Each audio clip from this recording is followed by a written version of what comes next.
Good afternoon, YouTube. Thanks for following the channel. It's been a while since I posted a video. However, today I am out in the mountains of Mallorca again.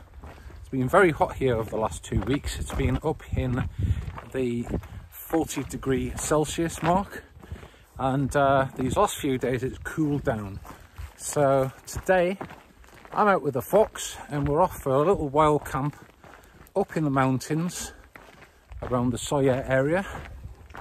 And during this video I'm going to be doing a review on my new one-person tent, which is the MSR Access 1 custom model tent. I did review this tent when I first got it, but somebody put in the comments it was a potting shed review in the garden. You know, I only do these reviews just as a little pastime, to be honest. So I thought, well, you know, I just want to keep everybody happy. So I'll review the tent out on the trail. I've also got a little bit of experience with it now, so I can cover some of the good aspects, the bad aspects of the tent, which I haven't got many of them to report because I haven't used it in any adverse conditions. So I'll do a few shots of the trail on the way, and then I'll do the tent review when I get to a suitable location. Well guys, we've just arrived at the font. It's been about 28 degrees and quite a pleasant walk, and this actually happened last time. I arrived at the font and I opened the door and I looked inside and I goes, "Fox, it's dry as a bone." And he's like, "Really?" And there, look, it is so clear. When you look in, it looks like there's literally no water in it. That's the second time that's happened. Well guys, so we've just put our backpacks down. We're at this lovely font area in the woods, in between Soya and Uke, and I've got the old Dave the Fox behind me there, strutting around with his top off. We've just knocked up a brew. We've got a few nuts here, so I'm going to have this and then I'm going to show you this Access 1 custom tent. Hang fire. Right guys, I've just unpacked my bag and got my tent out. Stop it. And here we've got, this is the, what the fuck's it called? MSR Access 1. Right, so we've got in here, these are the poles. They are Eastern Cyclone composite poles. And in comparison to the pre-2021 model, where you had two poles, which was the normal pole and the separate cross pole, these are actually all in one with a hub system across the top, which keeps them all together. So I'll show you that in a second.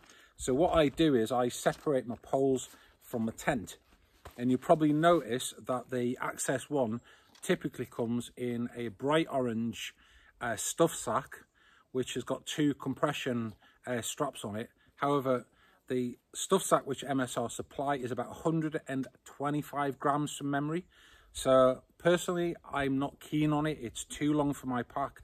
So I bought this Sea to Summit Ultra Sill. I think this is a small or XS stuff sack.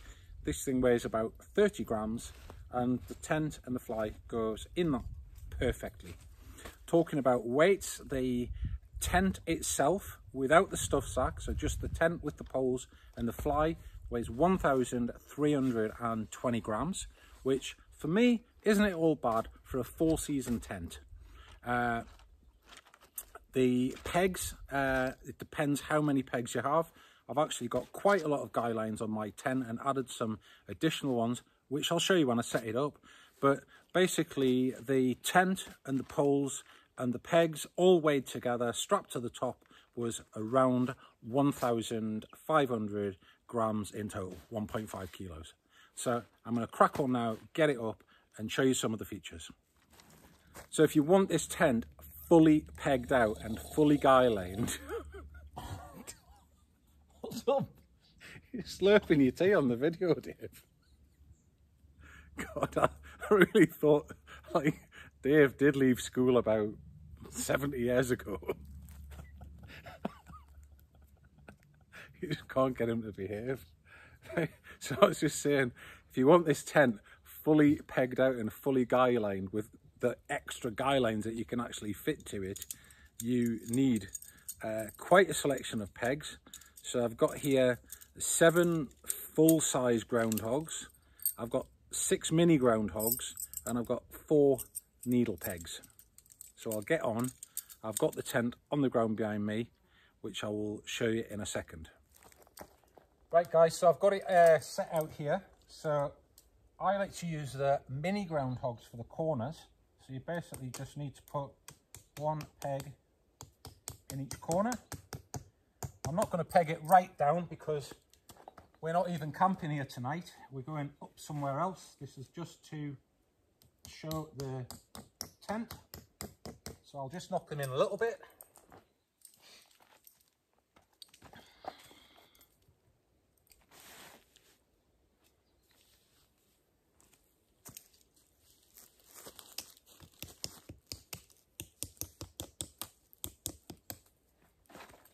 One thing which I'm not sure why they've done this with the access, but the access does not have the adjustable guy out points like the Hubba series, which no idea why it doesn't, but it doesn't. It just has fixed lengths of string.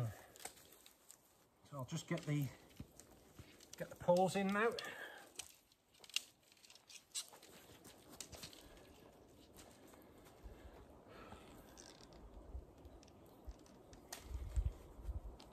There we go.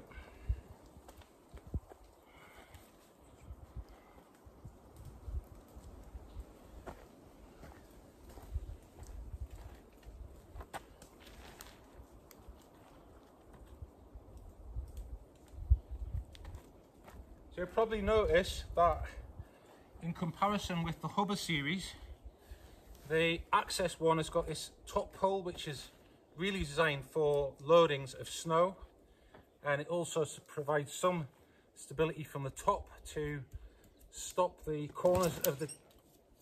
What? Dave, is your eye all right? Hang on, did you get that? Yeah, it's got this top pole to stop the loadings of the tent. So very similar to the Hubba to set up, in that we just clip the clips on it. There we go.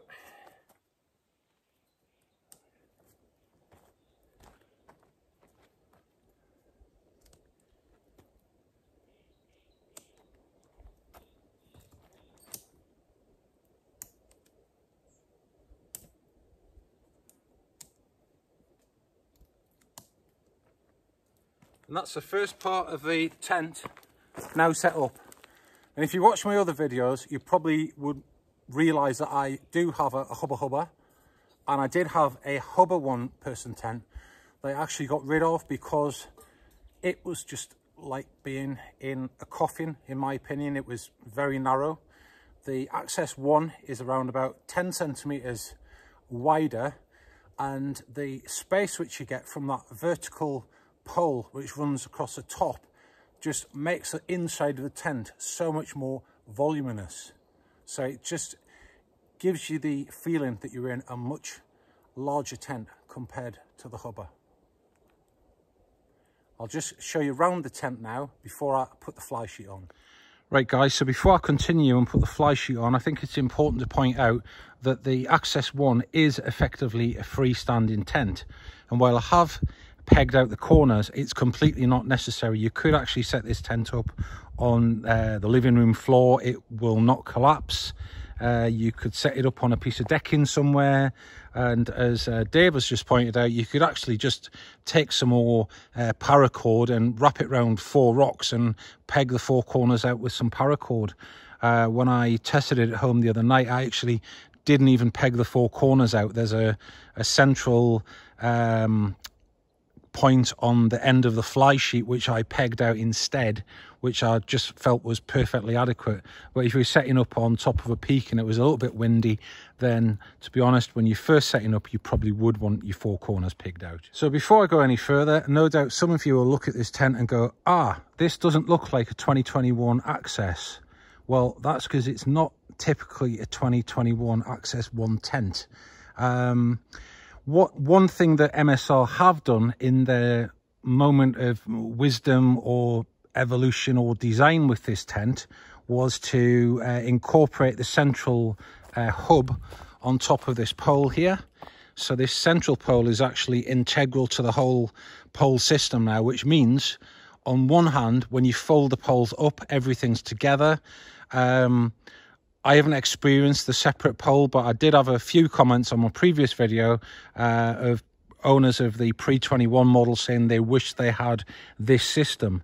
Now, I have noticed on YouTube there has been reported a few pole failures of these Eastern Cyclone poles, and all the areas of failures that I've actually seen on pictures were around about the hub system here, which the hub system which they used on the pre-2021 model was effectively like the Hubba Hubba hub system, which was actually designed for the DAC pole. So it was effectively a hub here, and the pole went over a little spigot on each corner, which is obviously not giving the pole maximum strength because these are carbon fiber poles. So I'm pleased to say that in my experience, this new hub system here will be stronger, and I do not foresee any failures in way of this hub because the pole actually goes in there quite a way, so it's much stronger. So as I was about to say, this is an MSR 2021 Access 1 tent. However, it's not the typical model which you can buy, as I've actually modified the tent for my own needs. And this you can probably see by the addition of the end vent and the side vent, which have been added using MSR supplied materials. I'll just do a walk around the tent so you can see where the vents are. So I've got one on that end, and I've got one on that end. So guys, this is the new 2021 fly sheet for the MSR Access 1, and as you'll see, MSR have incorporated a vent on the end of the tent, which on the inside has also a mosquito mesh across it. Why, I'm not sure, because look, you wouldn't really not want to get a mosquito or an insect in between your fly sheet, and this will provide ventilation inside the fly sheet area. But one problem that a lot of one-man tents have, and especially there are lots of threads on Reddit and the internet forums about the MSR Access 1, is condensation. People say they wake up and it's like a swimming pool inside the tents. There are videos of people with towels wiping the inside on a morning, lifting their sleeping bag, and there's water all the way around the bathtub floor, all from condensation. And obviously, as we're breathing in the night, depending on where you're camping, what the humidity's like, where your tent is pitched, we are going to have condensation issues. So as you'll see, when MSR remanufactured this tent, they have basically supplied it with the one triangular vent in the door. This is on the Access 1 model. On the Access 2, there are two triangular vents in the top of the door. However, the principle of ventilation is circulation of air. So while it was a great idea putting the vents in the ends of the fly sheet, all this is going to do is circulate air in the fly sheet area. It's not going to create a transfer of air within the tent itself. And for this reason, this is why I've actually gone to the trouble of fitting the other vents in the tent myself, which I'll just give you a quick look at now and I'll explain how I've actually done it. So I'm not going to show you all the vents because it's not necessary, but I will say one thing: this is a very tricky, fiddly job to do, to get the vents looking like this, which is virtually the same as the factory installed vent. Luckily, MSR supplied me with the micro mesh, so I had the same materials.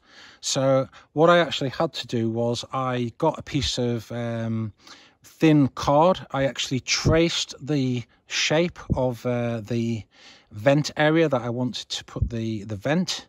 It's then a case of cutting out the micro mesh, ironing the hem round. It's very fiddly on the sewing machine to put that outer stitch around. And then, of course, not to lose the shape, you have to then cut out the central section, which again is very fiddly not to nick the micro mesh, which happened to me. So what I've actually done was I've actually doubled my vents on all three. I was actually planning on doing that anyway, because while I do want ventilation, it is a 4-season tent, so I don't want the wind whistling through in the night. So to have a double mesh on those vents, I think will be perfectly fine for ventilation and not to have too much draft. And because the fly sheet actually sits quite close here, if it was really windy or getting a little bit nippy, it's perfectly possible to just close the vent on the fly sheet and prevent any draft going through the tent there. So that's how the vent looks from the outside. I'll just give you a quick look from the inside now.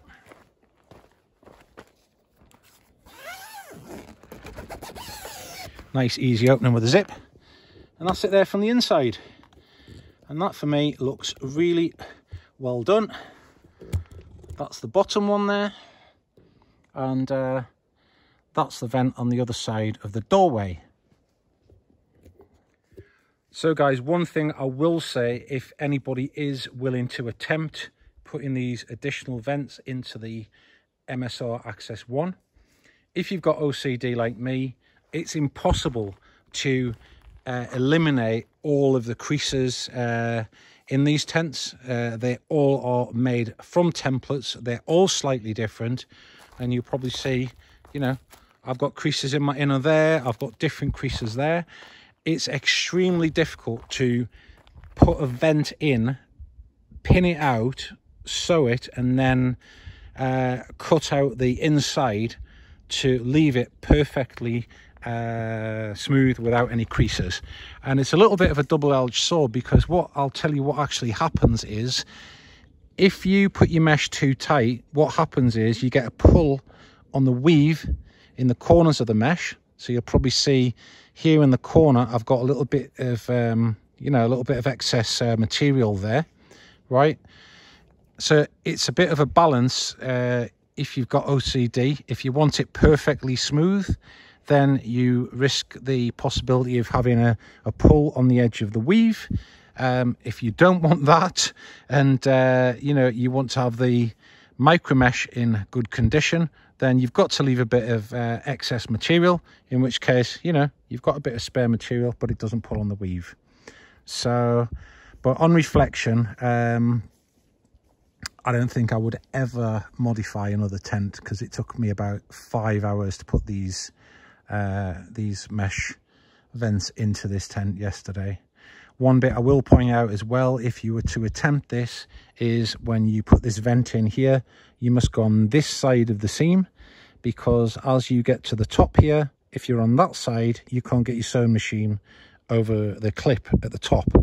So you've got to be on this side of the seam going up there, so you can sew continuously all the way around the vent. The end vents are actually much easier to do, although at the same time they are still extremely fiddly to fit. Right guys, so that's this tent set up now with the fly sheet on. I've just staked it out very roughly for the purposes of this review. So as you'll probably see, I've got on the tent all of the stakes and all of the guy lines which are possible. I mean, it's possible to put another guy line in the middle of that door, for example, but I can't really see the point in that, to be honest. So the tent comes with 4 guy lines on the top corners and the end corners, and what I've actually done is purchased the additional 4 guy lines which go on the corners. So typically, if you were out in adverse conditions, you would want to set this tent up with the wind coming from one of the ends, preferably the other end, because then it won't blow into the vestibule area when the door is open.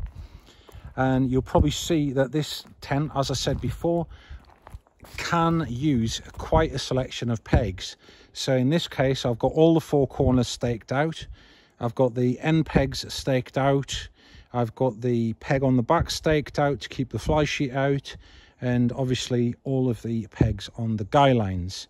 Now, just to talk about the ventilation issue that I mentioned before, one of the problems that I've actually found was, I think when MSR designed this this vent here on the end, this plastic tab that they've actually used is about that long, and what I found was, when you actually put it on there to push the vent out like so, what it actually does is it forces this piece of fabric in against the inside of the tent.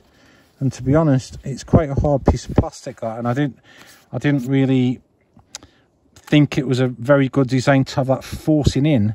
Also on my Hubba Hubba, when I did the storm test, what I actually found was the end of the tent is held by this guy line, obviously if it's this end to the wind, but the whole of this section under the wind was just bellying in against the inside of the tent. So you probably see what I've done there, just to overcome that, a little hack. I've just put another guy line which goes on the same peg as the top guy line.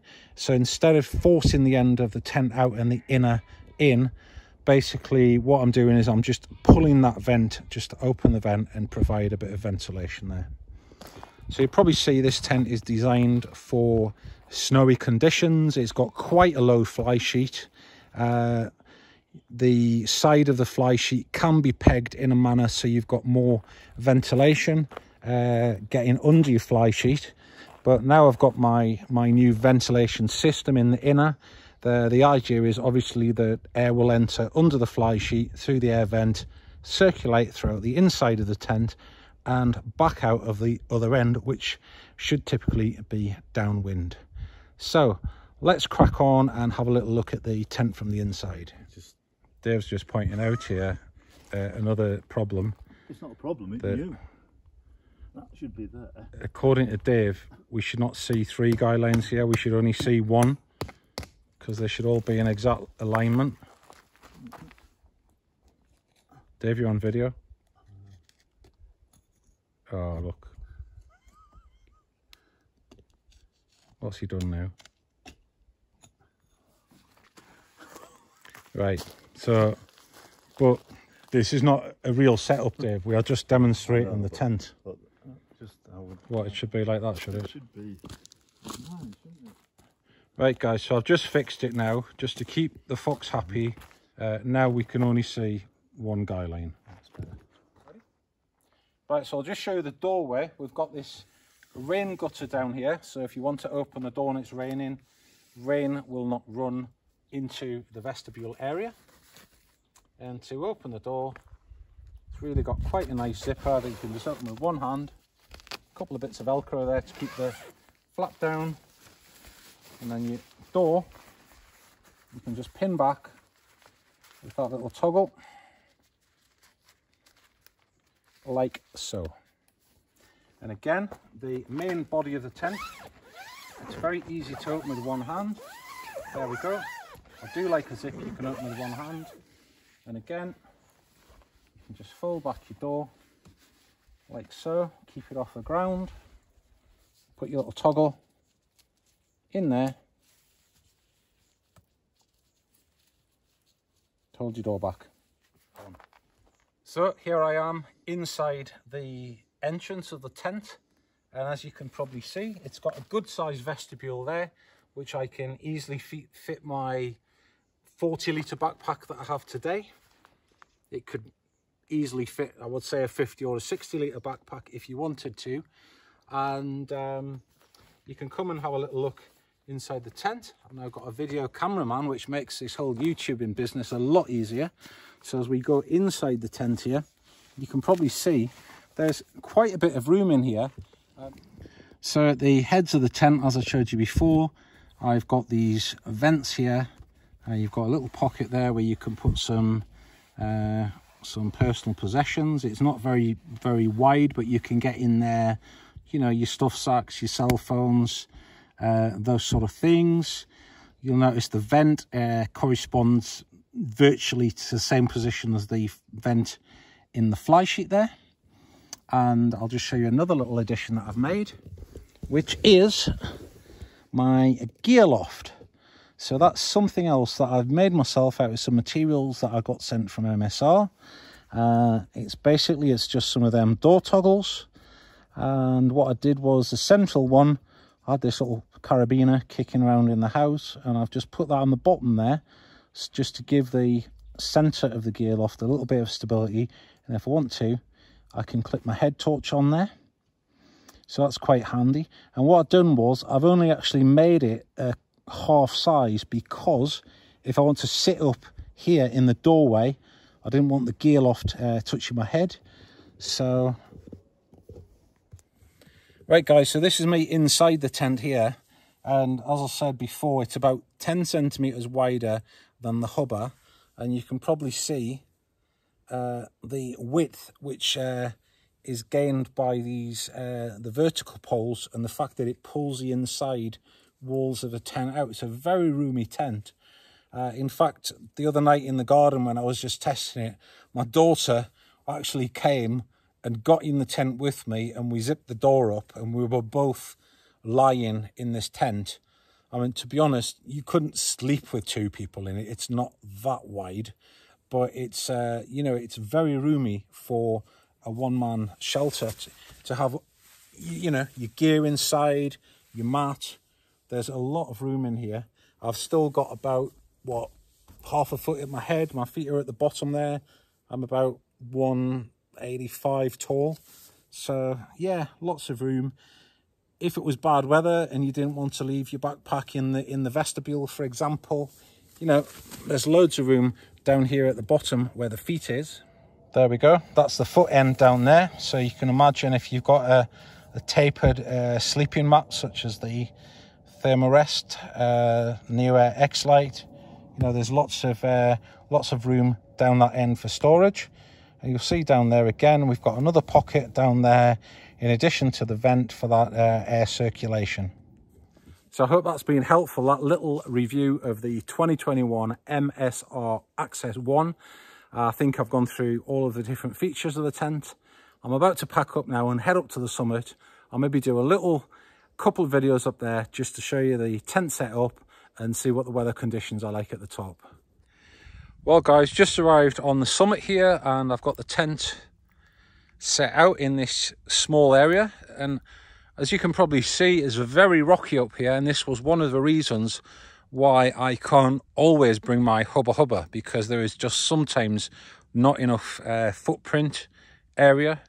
On this particular summit which we were on, there is only space for 2 tents, one here and the Fox over there in what we call the rock ring. Sometimes I go there in my hubba, and the Fox goes here. So just as an example, I'll just show you that, you know, in this situation, it's not really necessary to deploy all 8 guy lines and all of the pegs, for example. There's not a lot of wind up here tonight, so there was no need to peg out the 4 corners of a tent. It's not going to blow away with me inside of it, that's for sure. So I've basically just pegged out the 2 ends, the 2 corners in the middle, and I've utilised 4 pegs for the guy lines. So at the back here, I've got my 2 guy lines, one pulling the vent out, and I'll just go around to the other side. On this side, I've just got 1 guy line coming off the side of the tent, and I've set it up in orientation for the prevailing winds, which will be coming from this end.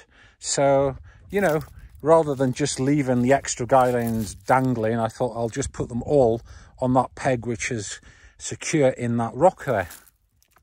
So there we go. So, you know, although you can use quite a number of pegs on this tent. I think it's 14 in all to deploy all guy lines, all securing points. There's a typical example. I've set the tent up using 8 pegs. And another thing that I would like to comment on is the Groundhog Stakes. Now, I've normally just purchased the mini groundhogs, which I bought 4 of for my Hubba Hubba, in addition to the needle pegs. And it is just so convenient having a selection of full-size groundhogs, mini groundhogs, and the needle stakes, of course, because in this situation the ground is quite soft here, and I did try a mini groundhog, which is my sort of preference normally because it's a smaller stake, but there was literally no grip with that stake in the ground here, so I've ended up putting the full-size groundhogs in, which I feel a lot happier about. So, you know, it is good to carry a little bit of a range of tent stakes for different conditions. You know, the additional weight is normally quite negligible, to be honest. And I know some people probably say it's not really necessary to have the 4 extra guy lines on this tent. I weighed them back at home. They weigh 5 grams each. So, you know, for the sake of 20 grams to just have the guy lines there in case you need them, I think it is a good, worthwhile option just to bring them, because you never know what's going to happen out in the field. So there we go, that's me all set up for the night. Just getting back on the peg discussion point again. I've just moved those 2 windward guy lines and just put them round a couple of rocks. So again, you don't really need to carry all these pegs. I'll just give you a quick look inside. So I've got my Thermarest Neo Air light in there. I've got my down sleeping bag and my backpack, change of clothes, my food bag there. And I mean, to be honest, I haven't even put anything in the gear loft or inside the tent. So again, that just shows you how much room the tent has got in it. You know, if it was bad weather, raining, too wet out here to have all of this equipment in the vestibule, then there is actually room in the tent to put all that in down at the feet area. Just gives you a little look inside. There we go.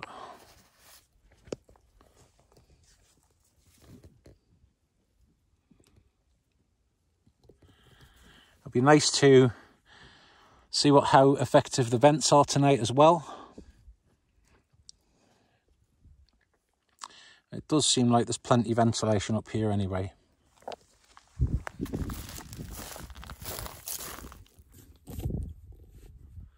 So guys, that is about it for the review of the... Can you believe that? Well guys, thanks for watching the video. I hope my presentation of the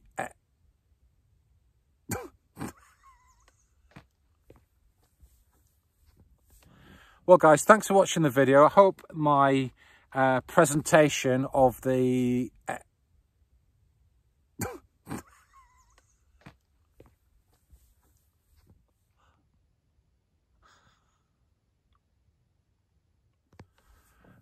Guys, that's what I've got to put up with when I'm trying to do my videos. So thanks for watching. I hope the presentation or the review of the Access 1 2021 model has been interesting and provided with a little bit of opinion of the differences possibly with this 2021 model compared with the previous model.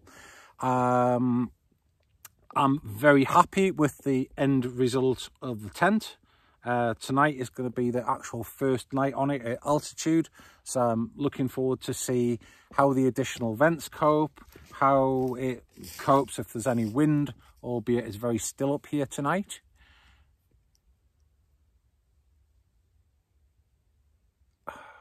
He's hanging off the side of a rock now.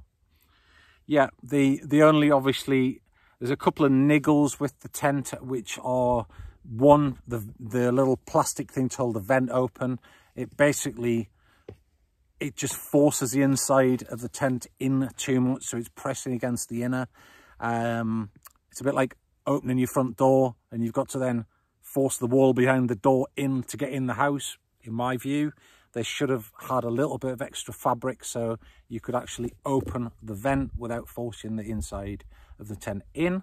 However, it's a little bit of a double-edged sword, because if it was really cold or windy with the present manufactured situation, if you want to close that vent from the outside, then it's going to be nice and taut and it's not going to let any drafts in.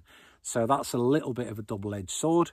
As I said previously, there are a lot of reports about condensation inside the MSR Access 1 and other one-person tents. Condensation isn't just limited to the Access 1, of course. However, I do think MSR should have thought about the ventilation a little bit more. You know, they've put the vent in the end of the fly sheet, but there's no way to actually circulate the air inside the tent, where a lot of people seem to report the condensation problems. So that's one of the reasons why I've installed my own vents. And the second reason is, of course, because I'm in Mallorca, it's not as cold here. So that is the other reason, but it was primarily to stop condensation and have a little bit of airflow inside the tent. Guys, thanks for watching. If you like the videos, subscribe to the channel, click the bell. If you've got any comments, post them down below in the box. And finally, I'm absolutely happy that I've managed to make this video and I've left the potting shed. Take care and have a great time. Well, good morning. I thought I'd just do a little final follow-up video following the night I had in my Access 1 last night.